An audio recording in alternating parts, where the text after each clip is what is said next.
Hello friends, I am Prashant Katiyar. I am the faculty of the Life Science Academy, a premier institute for GATE and NET preparation. Okay, uh, so today we discuss about very interesting topic, that is pentose phosphate pathway. This pathway actually alternative pathway of glycolysis. So whenever the cell having ample amount of glucose 6 phosphate, whenever cell having ample amount of glucose 6 phosphate, this glucose phosphate is consumed and produce a pentose sugar, that is D-ribose 5 phosphate.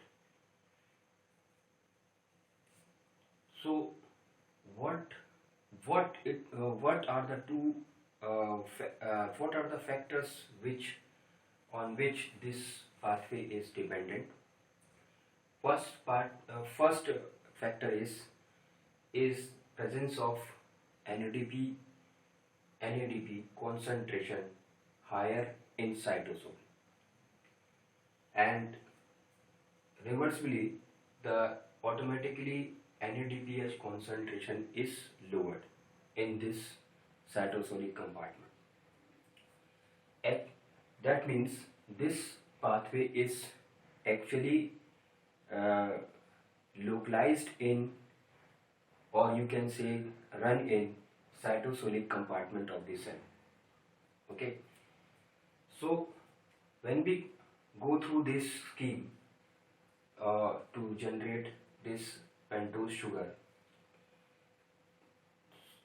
we have to know why pentose sugar is uh, produced from this precursor glucose 6 phosphate. The utility of this ribose 5 phosphate pentose sugar is to produce nucleic acid, DNA, RNA and their coenzymes.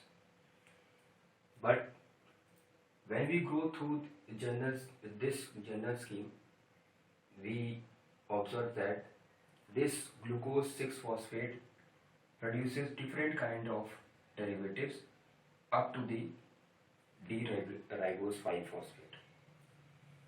So first of all, glucose 6 phosphate is converted into 6-phosphogluconate delta lactone in the presence of glucose 6 phosphate dehydrogen, and it requires a metal cofactor magnesium ion.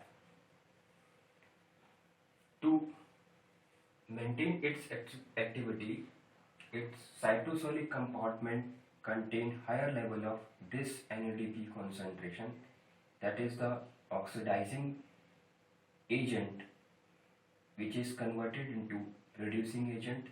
Simultaneously, to perform this kind of reaction, this enzyme is responsible glutathione reductase, which convert glutathione oxidized form into reduced form, so that the NADP is converted into NADPH. This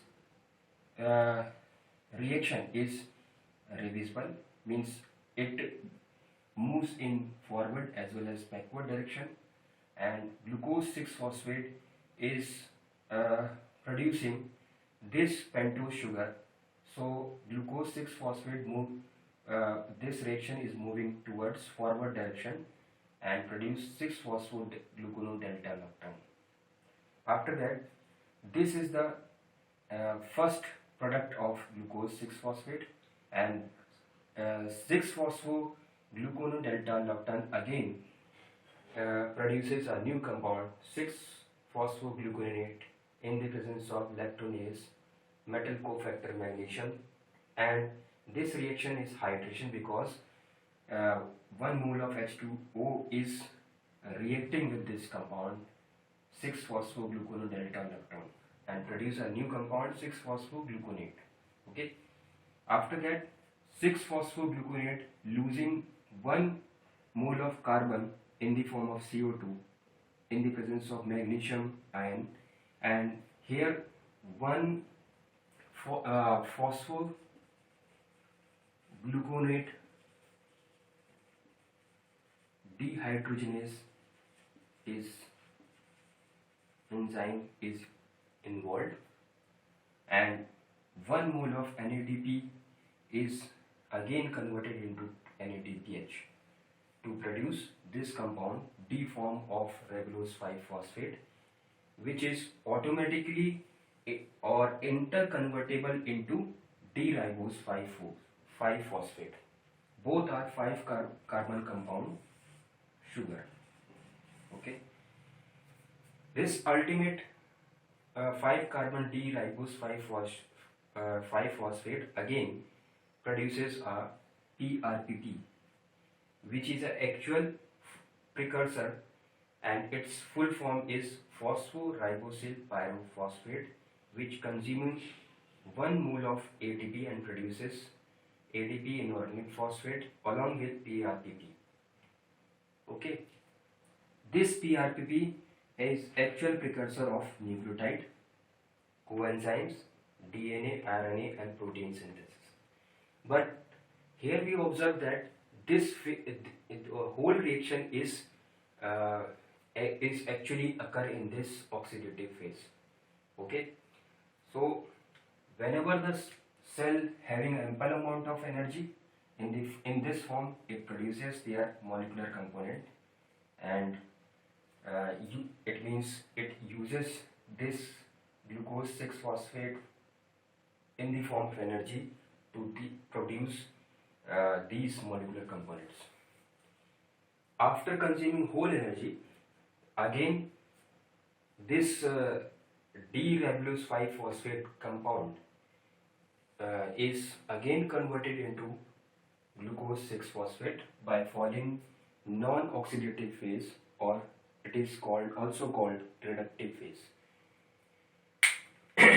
This is while producing this energy, glucose 6-phosphate, it occurs in this in the presence of transketolase or transaldolase. But one more thing is I am discussing here. To maintain this transketolase activity, the cofactor thymine pyrophosphate is responsible to maintain this kind of enzyme activity. So this is the indirect process. Whenever the cell producing fatty acid, sterols, steroid hormones, it needs reductive environment. So in this reductive environment, it actually produces glucose 6-phosphate, because cell doesn't have ample amount of energy to go through this pathway, oxidative pathway.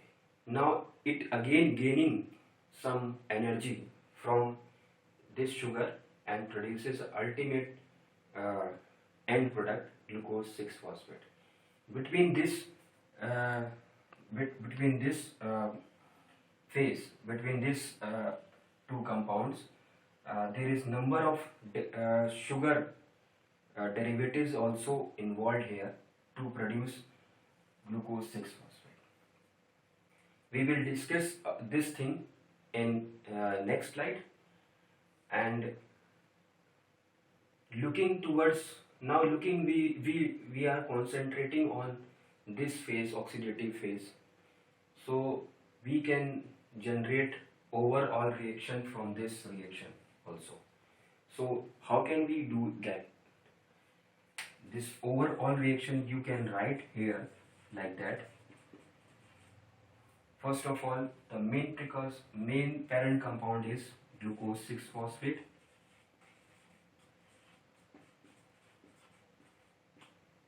Okay, this is glucose 6-phosphate reacting with 1 mole of NADP, that is oxidizing species of nicotine amide adenine dinucleotide phosphate. It produces what product is producing? D-ribose 5-phosphate